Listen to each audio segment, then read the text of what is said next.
અમદાવાદમાં છેલ્લા 2 દિવસથી પડેલા ભારે વરસાદ બાદ સર્જાયેલી જળબંબાકારની સ્થિતિ વચ્ચે મુખ્યમંત્રી ભૂપેન્દ્ર પટેલ એક્શન મોડમાં જોવા મળ્યા. મુખ્યમંત્રીએ આંબલીની સેન્ટોસા પાર્ક સોસાયટી, ઘુમાની હરિયુમ વિલા અને ઇસ્કોન ગ્રીન સહિત વરસાદથી સૌથી વધુ પ્રભાવિત વિસ્તારોની સ્થળ મુલાકાત લીધી.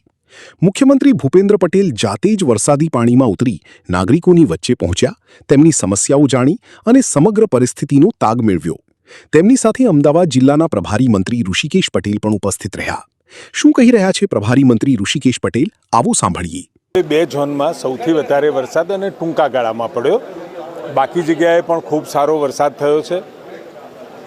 ભૂતકાળમાં ન થયો હોય એટલો વરસાદ ઇન્ટેન્સિટી સાથે થોડા સમયમાં પડ્યો અને એના કારણે જે નિયમિતપણે જે પાણીનો પ્રવાહ અને જે નિકાલ થવો જોઈએ થોડા સમયમાં થઈ જતો હતો, એના જગ્યાએ થોડો સમય વધારે લાગી રહ્યો છે.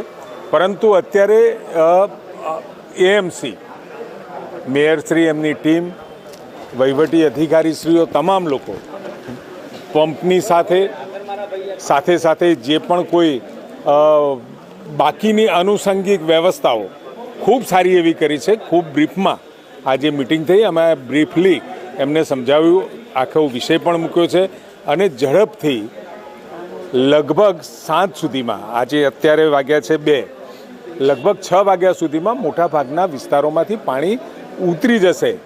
ક્યાંય એવી પરિસ્થિતિ, કોઈને હેરાન થાય, કોઈ તકલીફ પડે એવી પરિસ્થિતિ નહીં રહે, એ મેયરશ્રી અને આખી हमारी जो वहीवटी पांच है इन्हें व्यवस्थाओं नक्की करी है. ऐसे ही अन्य खबरों के लिए चैनल को सब्सक्राइब कीजिए.